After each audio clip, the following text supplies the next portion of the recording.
지금부터 제24회 대한민국 독서토론 논술 한마당 대학일반부 독서토론 콘서트를 독서토론 한마당을 시작하겠습니다. 안녕하세요. 저희는 가톨릭 관동대학교 신춘문예팀입니다. 제1 발제자를 맡은 가톨릭 관동대학교 국어교육과 4학년 배문경입니다. 저는 인간이 자연을 이해하고 공존할 수 있는 효과적인 방안을 주제로 발제 시작하도록 하겠습니다. 첫 번째 주제는 국가는 자연과의 공존을 삶의 근본 원리로 삼는 생태교육을 확대해야 한다입니다.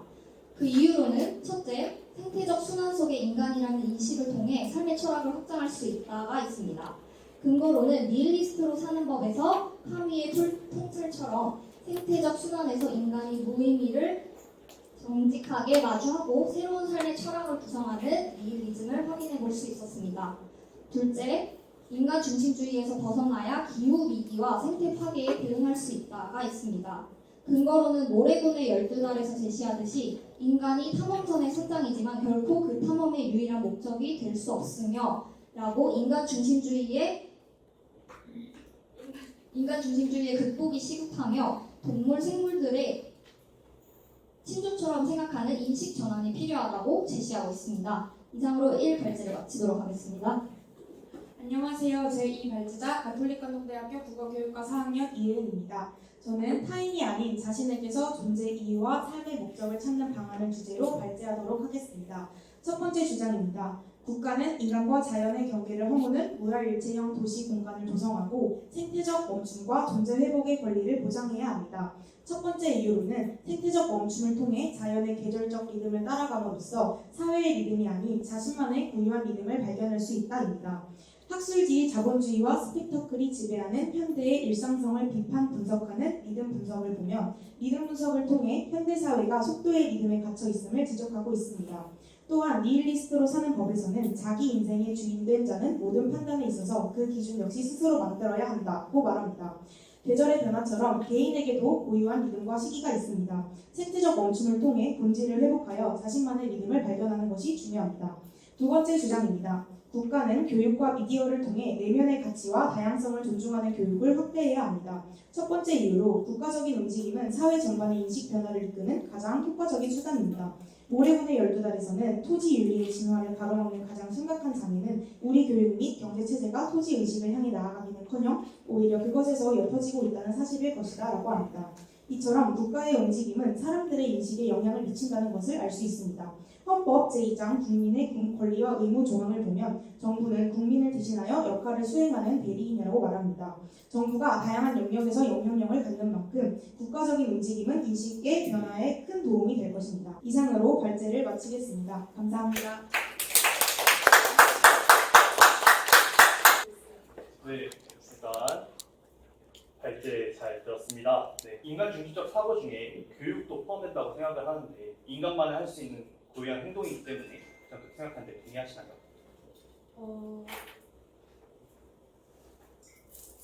반은 동의하고 반은 동의하지 않습니다. 네, 그러하다면 인간 중심적인 교육을 통해서 우리는 본질을 찾을 수 없는 건가요? 아니요, 저는 인간을 교육할 수 있고 인간이 아닌 자연도 인간에게 깨달음을 줄 수 있다고 생각합니다. 아, 네, 알겠습니다. 감사합니다. 네, 감사합니다. 네, 안녕하세요. 이발 기자님께 질문 드리겠습니다. 이발 기자님께서는 목적 중심 구조에서 탈피하여 개인의 본연의 리듬을 찾기 위한 도시로 설계해야 한다라고 말씀을 해주셨는데 제가 알고 있기로는 도시는 한정된 공간 내에서 최대의 효율을 내는 공간으로 알고 있습니다. 그렇다면 도시가 개인에게 치중하는 설계로 나아갈 경우에 도시 본연의 기능을 잃고 그 자체의 생산성이 떨어지는 결과를 초래할 수도 있지 않을까요? 저희가 여기서 말한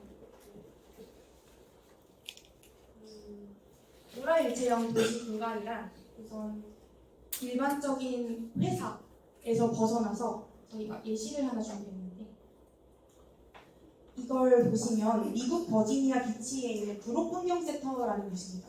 이곳은 환경센터 겸 사무 공간으로서 환경교육 프로그램도 진행하고 생태보건 프로젝트도 진행하며 이 지역에 있는 공동체에게 회의 문화 공간을 제공하는 장소이기도 합니다.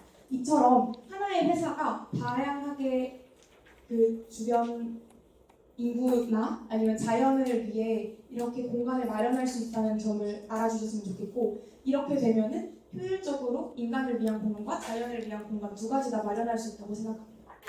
그러면은 관련된 건축물을 짓기 위해서 회사가 자체적으로 건물을 짓는다면 회사는 아무래도 이윤을 추구하는 집단이다 보니 저런 사업에 상당히 회의적일 수도 있습니다.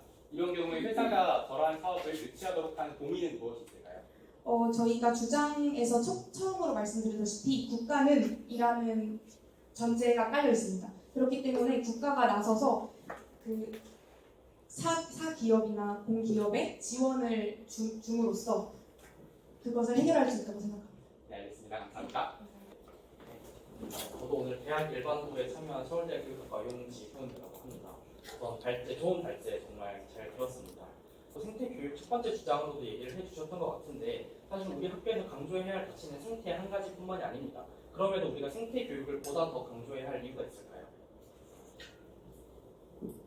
지금 현대사회에서 일어나는 세계관이 자연과학 쪽에 치중돼 있다고 저는 생각하고 있습니다. 그래서 생태교육이 한쪽에 치우친 생태적 의미만을 발견하기 위한 교육이 아니라 지금 현대에서 강조하고 있는 현대과학적 세계관과 이제 합치를 하였을 때 또 다른 의미를 발견하고 생태교육 안에서 여러 가지 의미가 공존될 수 있다고 생각합니다. 두 번째 발표자는 서울대학교와 공주대학교 연합팀에서 두 번째 발제를 해 주시겠습니다. 앞으로 모실 때 박수로 맞이해 주시면 감사하겠습니다. 네, 안녕하십니까. 저희는 이번 대한민국 독서토론 논술 한마당에 출전한 서울대학교 교육학과 3학년 용지훈, 공주대학교 수학교육과 1학년 최윤영입니다. 저희는 이번 토론 한마당의 대주제인 공존에 대해 저희의 사범대학인 전공과 관련지어서 다문화 사회에서의 교육 정책의 과제에 대해서 말씀드리고자 합니다. 우리 사회는 다문화 사회로 진입하고 있습니다. 10년 전만 하더라도 교과서에서는 한 나라 한민족을 이야기했지만 이제는 그저 지난 이야기일 뿐입니다. 국내에 90일 이상 거주하는 외국인 주민의 수는 꾸준히 늘어 현재는 200만 명 이상을 기록하고 있습니다. 다문화 학생의 수 또한 2024년 기준 약 20만 명을 기록하고 있습니다.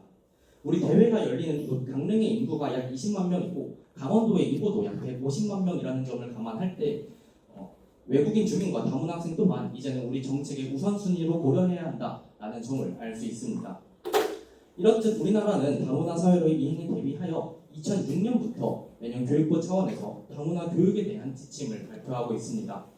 해당 문서에는 다문화 학생의 현황, 또 다문화 학생을 위한 지원 계획 등이 담겨 있습니다. 그러나 2006년부터 다문화 교육 정책을 시행한 지 20년을 맞은 올해까지도 여전히 다문화 학생을 위한 과제는 산적해 있습니다. 저희는 이러한 상황에서 다문화 사회를 위한 학교 교육의 개선 방안을 두 가지 제시하려고 합니다. 이 방안에 대해서 최윤혁 발제자님께서 소개해 주시겠습니다. 첫째로 다문화 학생과 그 가정에 대한 교육 기회의 평등이 이루어져야 합니다. 다시 말해 다문화 학생들이 취약하는 데 무리가 없어야 하고 학교 생활을 지속적으로 영위할 수 있어야 한다는 것입니다. 이를 위해 두 가지 방안이 마련되어야 합니다. 우선 학생들의 원활한 취약을 위해 취약 안내 자료가 다국어로 제공되어야 하고 교육청은 다문화 가정을 위한 지원 체계를 마련해야 합니다. 또한 학생들의 한국어 학습을 지원해야 합니다. 한국어에 대한 학습이 이루어져야 여타 과목의 학습으로 이루어질 수 있기 때문입니다. 실제로 한국어에 미숙하여 학교 수업을 따라가지 못하는 사례가 보고되고 있습니다. 주장으로 둘째, 다문화 교육을 위한 예비 교원의 역량이 강화되어야 합니다. 현장 교원의 연수 또한 중요하지만 예비 교원에 대한 지원도 그에 못지않게 이루어져야 합니다. 공립학교 교육을 경험한 외국인 가정 학부모의 경우 다문화 자녀에 대한 교사에 별도의 관심이 있는 경우 학교 생활에 적응하기 수월했지만 그렇지 않은 경우에는 학교 교육에 성실히 참여하기 어렵다고 합니다. 또한 실제로 전국의 46개 사범대학 중 다문화 관련 강좌를 개설한 학교는 28개 이고 그 과목 수는 59과목에 불과하다고 합니다. 이는 다문화 학생이 증가하는 현실과 대비했을 때 부족한 수치라고 할 수 있습니다. 따라서 최근 보직 디지털 교육 과목이 신설된 것처럼 다문화 관련 강좌도 보직 과목으로 신설되어 예비 교원들에게 이수를 권장할 필요가 있습니다. 이상으로 발제 마치겠습니다. 질의응답해 주시면 감사하겠습니다. 근데 그런데 다문화 언어 장벽에 대해서 이야기를 하실 때 저도 그 부분에서 굉장히 공감하는 측면이 있는데, 이 다문화 시민의 언어 장벽이라고 하는 것은 성인 학습자의 경우에도 그 단어의 사용 범위나 같은 단어의 여러 의미 등으로 인하여 어려워하는 부분이 다수 존재할 수 있다고 생각하는데, 그럼 교육 현장에서 이러한 세부적인 어려움을 해결하기 위해서 어떻게 맞춤화된 교육을 해서 교육 현장에서 교육 장벽을 없앨 것인지에 대한 의견이 궁금합니다. 네, 좋은 질문 감사합니다. 우선 저희가 아까 발제 때 말씀드린 교육부의 다문화 교육 관련된 지침을 살펴보았을 때 한국어 학습, 그런 학생들의 한국어 학습을 위해서 온라인으로도 그렇고 오프라인으로도 다양한 지원 체계가 마련되어 있는 것을 확인하였습니다. 그런 방식을 통해서 지원할 수 있을 것이고요. 또 그 외에도 학교에서 방과후 학습을 통해서 학생들에게 추가적인 학습을 지원함으로써 한국어를 보다 익숙하게 접할 수 있도록 할 수 있을 것입니다. 그런데 방과후 학습을 통한 추가적인 학습이라고 하는 것은 사실 학교 정규 수업 시간인데 이후에 다른 시간을 할애하는 것이기 때문에 언어 장벽이 존재한다고 하더라도 그것을 해결할 수 있을 만한 교육을 보편적으로 받기가 조금 힘들다라는 생각이 드는데, 그런 한계성에 대해서는 어떻게 생각하십니까? 물론 지적해주신 문제점이 있을 수 있습니다. 하지만 저희가 교육 과정을 학교에서 운영할 때 모든 학생들을 위해서 수업의 일부 시간을 배정하거나 하긴 어렵기 때문에 지금 학교 제도 안에서 그런 학생들도 고려하는 방안으로서 방과후 학교를 말씀드린 것입니다. 네, 알겠습니다. 안녕하세요. 저는 신춘문예팀 이예은이라고 합니다.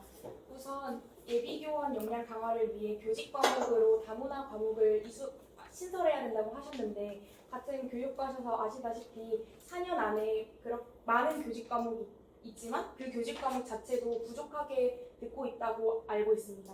그런데 그러한 다른 과목들의 중요성을 배제해도 이 다문화 교직 과목이 꼭 필요하다고 생각하십니다. 현재 사범대생으로서 들어야 하는 교직 과목이 22학점인 것으로 알고 있습니다. 그럼 총 11과목 정도를 들어야 하는데 이제 교직 과목은 대부분 이제 이수가 필수로 지정되어 있지는 않습니다. 그렇기 때문에 이제 필수로 지정되어 있는 과목들도 일부 있지만 그 외의 과목들, 교직 이론 과목들은 필수가 아닌 것으로 알고 있습니다. 그렇게 교직 이론 과목으로 편입을 해서 이제 예비 교원들이 선택적으로 들을 수 있도록 하는 것에서 시작하는 것이 좋다고 생각을 합니다. 그렇게 된다면 그 다문화 교육을 받지 않고 졸업하는 사람들도 예비 교원들도 있을 텐데, 그런 교원들에게는 어떤 식으로 교육을 하실 건지 궁금합니다. 네, 저희가 아까 말씀드렸듯이 그런 자료를 살펴보았을 때 현장 교원들을 위한 연수도 마련되어 있는 것으로 확인을 했습니다. 그래서 예비 교원들이 모두 이런 과목을 이수하면 좋겠지만 이제 그것을 한 번에 필수 과목으로 넣기는 어려운 점이 있기 때문에 그렇게 조금 권장 과목으로 시작을 해서 이 현장 교원이 있을 때도 연수를 통해서 지원하는 방안이 있을 것이라 생각합니다.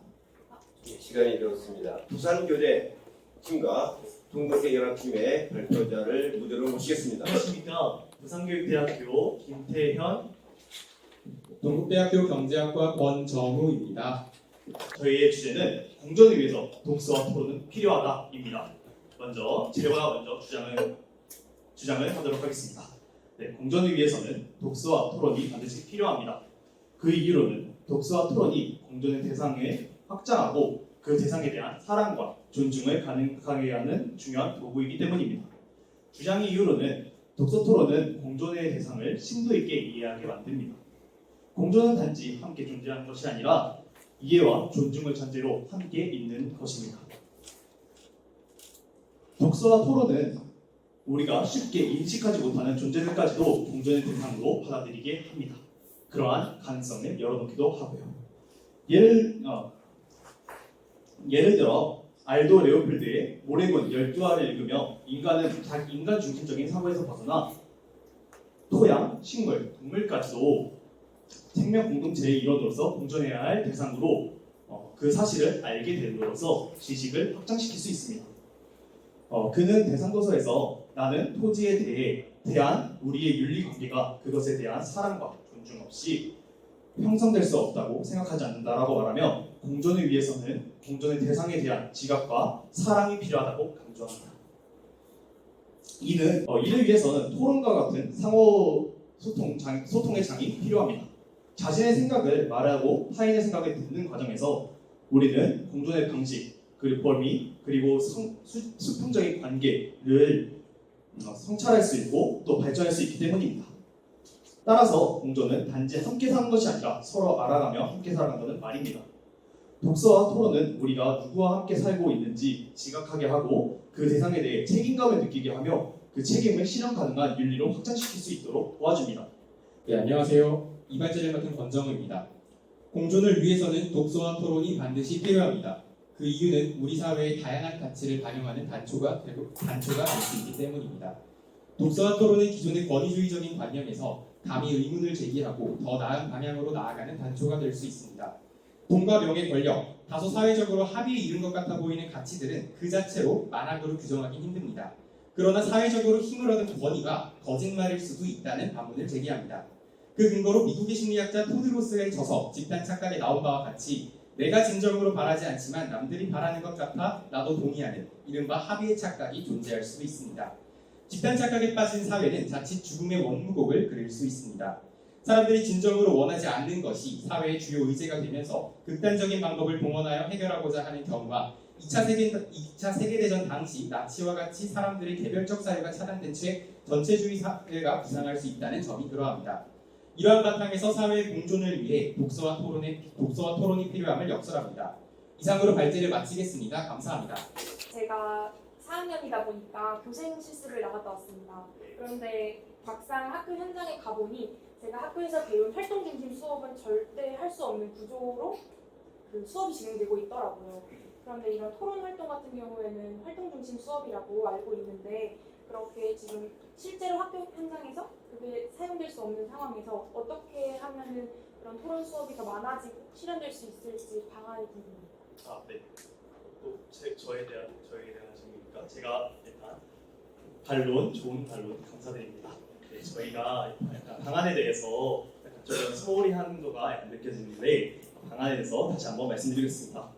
그래서 그 학교에서 할 수 있는 현장에서 안타까운 같은 경우에는 저는 이러한 토론 독서 단체 같은 것들이 많이 생겨나면서 대체할 수 있다고 생각합니다.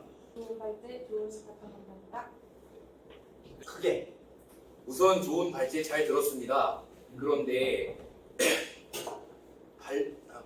발제자님들께서 주장하시는 것은 어떻게 보면 인간이 가진 사유의 힘이라는 것을 강조하신 부분 같은데요.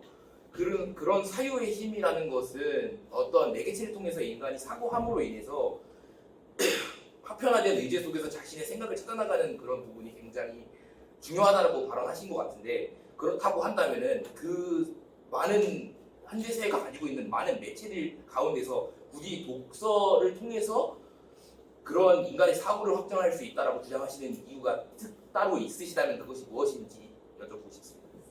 네, 좋은 질문 감사합니다. 제가 답변을 드리자면 독서 활동은 다른 미디어 매체들과는 다르게 굉장히 자기중심적이다. 내가 하는 거다라는 생각이 강하게 듭니다. 영상 매체 같은 경우에는 시각과 청각이 굉장히 빠른 시간 내에 지나가서 그 이전 정보를 습득하려면 별도의 노력을 기울여야 하는 것과 달리 독서는 전 페이지를 읽거나 전 문장을 읽는 방식으로 해결할 수 있습니다. 이러한 독서의 본질을 이해한다면 개별적인 사유의 힘을 기르는 능력을 강화하는 데 크게 도움이 된다고 생각합니다. 감사합니다. 네, 좋은 답변 감사합니다. 독서 토론은 우리가 평소에 생각하지 못했던 대상에 대한 존중과 사랑을 불러줄 수 있다고 하셨는데 네, 맞습니다. 그거에 대한 수치적인 근거가 이유가 있어요. 일단은 제가 수치적인 근거를 사랑이라는 거를 수치적인 근거로 하기에는 너무 추상적이기 때문에 제가 그거에 대한 근거까지 찾아보지 못했고 그거를 어떤 식으로 해야 될지 조금 더 조사하도록 하겠고 저의 경험에 대해서 예시를 들도록 하겠습니다. 저 같은 경우에는 사랑을 어떤 식으로 느꼈고 존중을 어떻게 느꼈냐면 제가 여기서 토론을 함으로써 열심히 제 최선의 노력을 다합니다. 그런데 제가 만약에 여기서 이겼을 때 거기서 느끼는 약간의 우리 팀끼리의 애정도 있을 테고요. 우리 팀이 지금까지 해왔던 애정이 있고 만약에 이 반대의 경우 내가 떨어졌을 경우에는 상대에 대해서 순순히 내가 승패에 대해서 인정하는 그러한 존중의 자세도 배울 수 있기에 저는 사랑과 존중을 둘 다 배울 수 있는 토론을 말씀드린 것입니다. 엔트리 넘버 4 네 번째 순서입니다. 이번에는 단동대학교와 일반인 혼합 수비입니다. 박수로 맞이해 주시면 감사하겠습니다. 저는 1발제를 맡은 역사교육과 사법과 황병입니다. 그럼 제 1발제를 시작하도록 하겠습니다. 현대사회는 다양한 이해관계와 가치가 공존하는 다원적 공동체입니다. 그럼에도 불구하고 파편화된 의제 속에서 살아가는 오늘날의 세대들은 거대 양당 중심의 고착화된 정치 구도와 다양한 목소리의 배제라는 파편화된 의제 속에서 살아가야 합니다.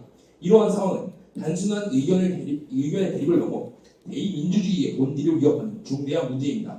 저는 따라서 군소정당의 정치적 발언권을 확대하여 대의민주주의의 건전성을 회복하여야 하며 이에 대한 구체적인 방안으로서 위성정당의 설립을 억제해야 한다라는 두 가지 주장을 중심으로 효과적인 방안을 제시하고자 합니다. 첫째, 군소정당의 발언권 확대는 민주주의의 건전성을 회복하는 출발점이라고 할 수 있습니다. 대상도서 니힐리스트로 사는 것 제110 1조에서는 타인의 충돌함을 인정하고 서로 배려한다면 주인 도덕과 의회 도덕은 서로 충돌하지 않는다고 주장합니다.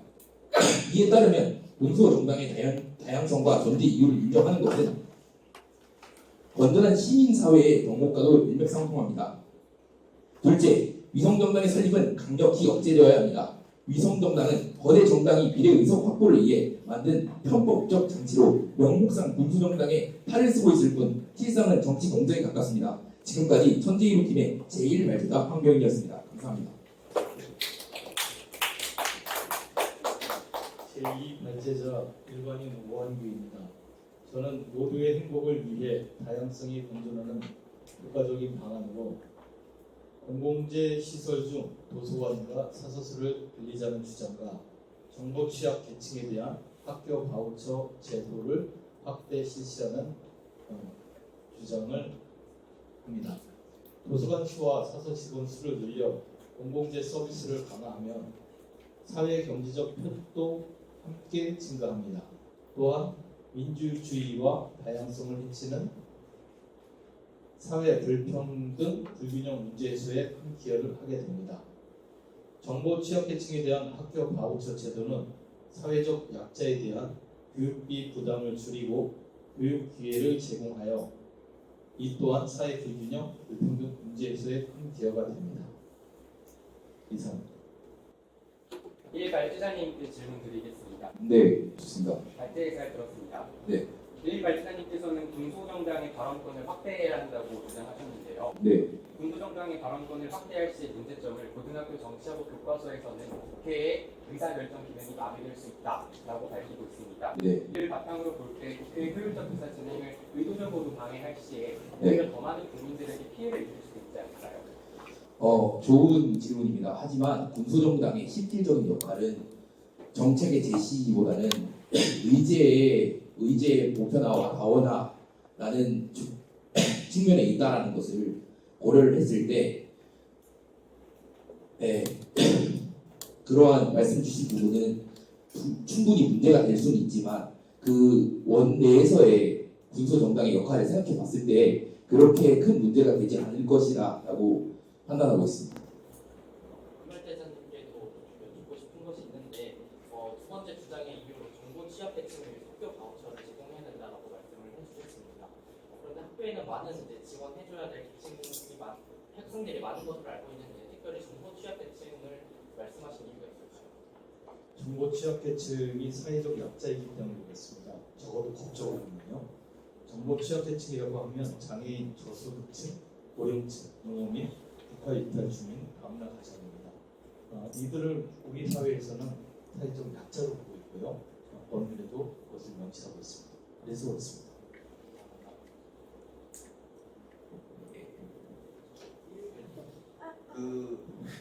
그래요. 마지막 질문할 길을 들어가겠습니다. 좋은 발제 잘 들었습니다. 저는 이 발제자에게 질문이 있습니다. 모두의 다양성을 위해 공공재 시설인 도서관을 확대해야 된다고 하셨는데 맞나요? 예, 맞습니다. 그러면 다른 공공재 시설도 많은데 왜 하필 도서관인지가 궁금합니다. 예, 맞습니다. 왜 하필이면 도서관이냐? 도서관은 그 책을 다루고 있거든요. 그런데 다른 공공재와 달리 이 책은 지금 우리 사회가 지금 사회적으로 불평등하고 불균형한 상태에서 자유자본주의이긴 하지만 출발을 하고 있습니다. 다시 말해 기울어진 운동장이죠. 그런데 이런 사회 불균형, 불평등을 해소하는데 독서와 토론, 그리고 독서 지도만큼 효율적인 방안이 없다라고 저는 개인적으로 생각하고 있습니다. 그래서 공공재 시설 중 특히 도서관에 대한 투자와 지원을 늘리는 것이 효율적이라고 생각해서 이렇게 주장을 했습니다. 감사합니다. 이제 참가번호 5번입니다. 배희진 선생님, 안한결 선생님을 두 분을 모셔서 발제를 통해 듣도록 하겠습니다. 안녕하세요. 발제 시작하겠습니다.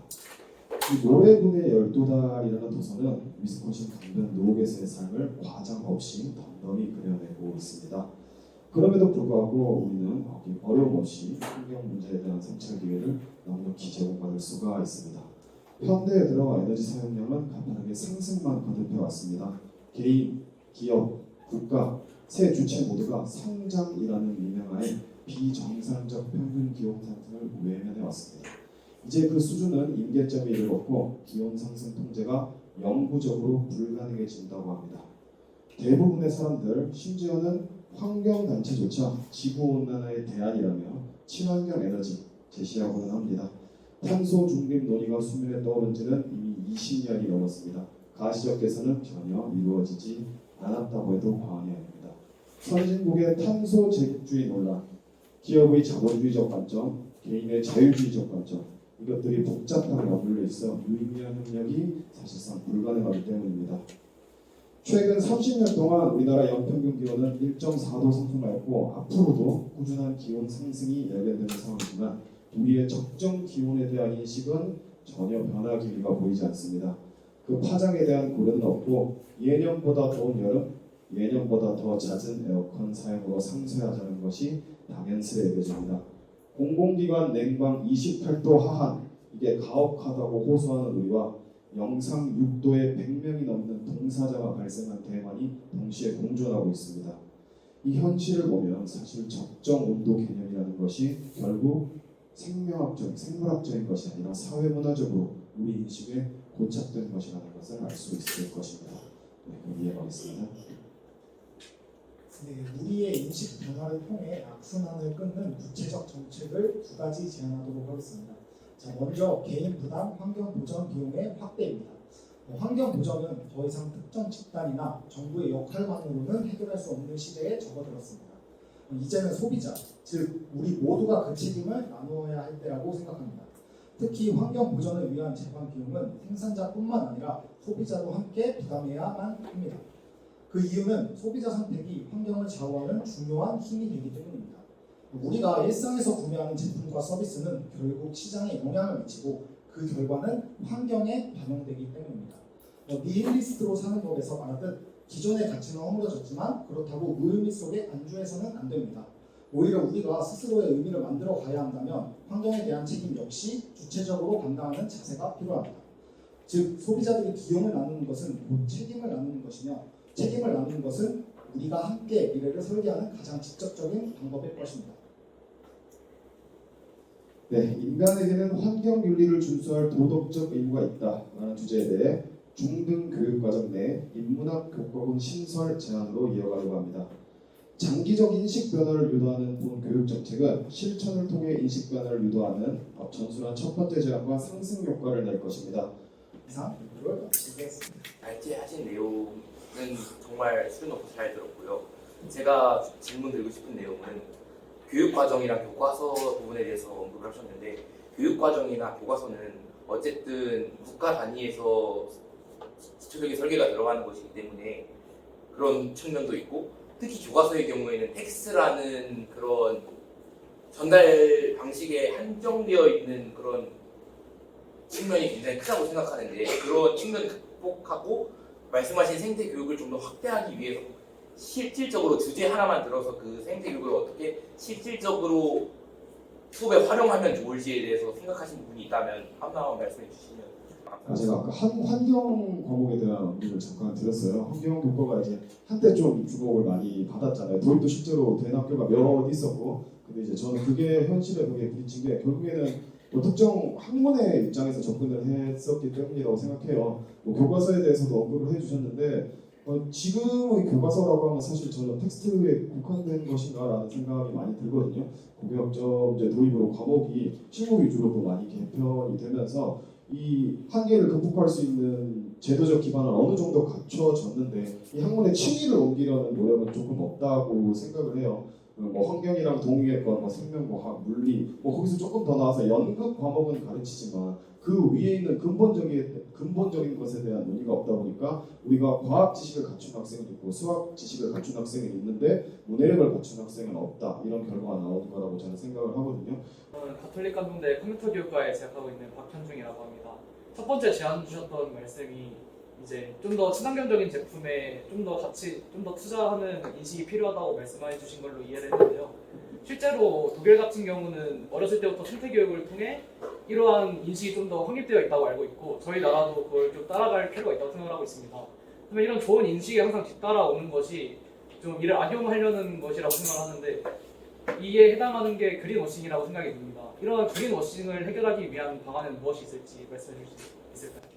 그린워싱 같은 경우도 포괄해서 저는 이 영역이랑 귀납적으로 저는 명명을 했는데 이 양쪽 접근이 다 필요하다고 생각을 했어요. 이 생태교육이라는 게 이론적으로만 접근을 하다 보니까 그것의 악용이라는 실제적인 단위에서는 대응을 거의 못하는 일이 일어나는 거잖아요. 근데 저희가 첫 번째로 주장한 것들은 뭐 다소 강제적일 수는 있더라도 그냥 우리 현실에서 먼저 느끼게 해보자는 거거든요. 정말 사소하게 말하면 우리가 사실 스타벅스에서 종이 빨대 쓰잖아요. 비판적인 인식을 가지고 계시죠. 저도 이제 투서플레이스 조금 더 가게 되는 결과가 되었는데 그러니까 이런 인식 자체가 참 웃기다는 거예요. 우리가 이 책임은 기업에서 왜 스타벅스에서 왜 종이 빨대 쓰지? 투서 왜 플라스틱 빨대 쓰지? 이 상황에서 개인에 대한 책임이 계속해서 희석되어가는 것은 아닌가? 왜 이 환경 책임이라는 것이 또 반대로 말하면 개인의 교육에만 의존해야 되는가를 가지고 좀 정책적인 접근을 이야기를 하는 것이고요. 정책적인 접근이 단기적인 접근이 가능하다면 그 그린워싱에 대해서는 충분히 뭐 이상적인 관점은 아니겠지만 제재로 충분히 마련할 수 있는 부분이라고 생각이 듭니다. 이제 마지막 발표자입니다. 양미현 교감선생님을 박수로 맞이해 주시면 감사하겠습니다. 네, 반갑습니다. 양미현입니다. 네, 저는 대상도서 니힐리스트로 사는 법과 저의 책 독서의 쓸모를 참고로 하여서 공존의 의미를 함께 나눠보고자 합니다. 발제 제목은 텅 빈 마음 함께 사는 법을 묻다. 공존은 감정의 연결 없이도 가능한가? 공존의 개념은 두 가지 이상의 사물이나 현상이 함께 존재하는 것을 말합니다. 서로 도와가며 함께 존재하는 뜻이고 이와 유사한 공생은 공동의 문명 아래 함께 삶, 종류가 다른 생물이 한 곳에서 서로 이익을 주고 받으며 공동생활을 하는 것입니다. 그래서 유사해 보이기도 하지만 서로 도우며 함께 사는 것으로 공존은 볼 수 있고 서로 어떤 이익을 나누는 것은 공생으로 약간 구별해 볼 수 있습니다.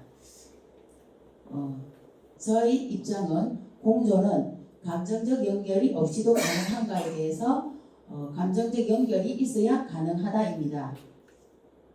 감정이 없는 공존은 고립과 분열을 낳습니다. 공존은 감정을 기반으로 한 상호 이해에서 시작됩니다. 책에서도 니힐리스트들이 허무주의나 고립이 아니라 타자와의 관계를 회피하지는 않고 윤리적 감각을 의미한다고 이야기합니다. 둘째, 공존은 서로 불완전함과 차이를 인정하는 데서 시작됩니다. 즉 완전한 통합이 아니라 불완전한 병존을 받아들이는 것을 의미합니다. 니힐리스트로 사는 법에서 우리는 서로를 이해하지 못하지만 함께 살아갈 수밖에 없다고 이야기합니다. 이것은 서로 의미가 없어도 또 무시하지는 않는 현실을 외면하지 않는 태도를 갖고 있다고 봅니다. 즉 차이를 인정하는 태도입니다. 이렇게 상대방을 차이를 이해하지는 못한다 해도 인정하는 것에서 공존할 수 있다고 봅니다. 공존은 때로는 단지 피해주지 않는 것, 무시하지 않는 것, 함께 존재함을 인정하는 것만으로도 충분할 수 있습니다. 우리 사회가 끊임없는 경쟁과 피로 속에서 개인주의가 깊어지고 무관심이 무감각으로 이어지는 이 시대에 공존의 의미는 인간인 우리의 생존을 위해서도 더욱 중요해졌습니다. 발제를 마치겠습니다. 세상에는 다른 사람을 존중하고 공감하고 또 나아가서 자기 자신을 희생할 줄 아는 기본도 있지만 대다수의 사람들은 자기 이기주의적인 동기에서 행동을 하고 생각을 하거든요. 그리고 더 나아가서 다른 사람을 해치거나 그 자체를 즐기는 테이커들도 있습니다. 이런 테이커들하고도 우리가 같이 공존하면서 살아야 된다고 생각하시나요? 맞아요. 우리는 이렇게 열심히 잘 하는데 간혹가는 그런 사람들에 의한 폭력이거나 그런 피해를 그래서 아까도 이야기했지만 뭐 다 연결되는 것 같습니다. 열정이 있고 또 체력이 있는 선생님만 한해서 이 일이 이루어지니까 안타깝다. 이 공존에서 연대라는 것도 아까 제가 말씀드린 감정적 연결이라는 것도 상대에 대해서 공감과 관심이 있어야만 공존할 수 있다고 했듯이 그래서 개인이 아니고 우리가 감정적인 연결이 돼서 연대해서 이런 것들을 작품을 일으켜야만 그런 페이크 그렇게 하는 사람들이 최소한 조금씩이라도 조금 뒷걸음질 하는 힘을 가지지 않을까 그런 생각이 들었습니다. 다 알고 있는 대답이지만 저도 이걸 뭐 선생님들도 다 바쁘고 학생들도 저도 그런 속에서 또 이걸 준비하면서 조금 뭐 부실하지만 또 힘들었습니다. 그렇지만 이 순간 이걸 화두로 해서 함께 방금처럼 선생님들과 질문으로 이야기하고 공유하는 이 시간이 참 의미 있는 시간이구나 하는 생각이 들어서 용기를 내봤습니다. 멀리서 오시고 발제까지 잘 해주셨습니다. 다시 한번 우리 감사 말씀 드리겠습니다.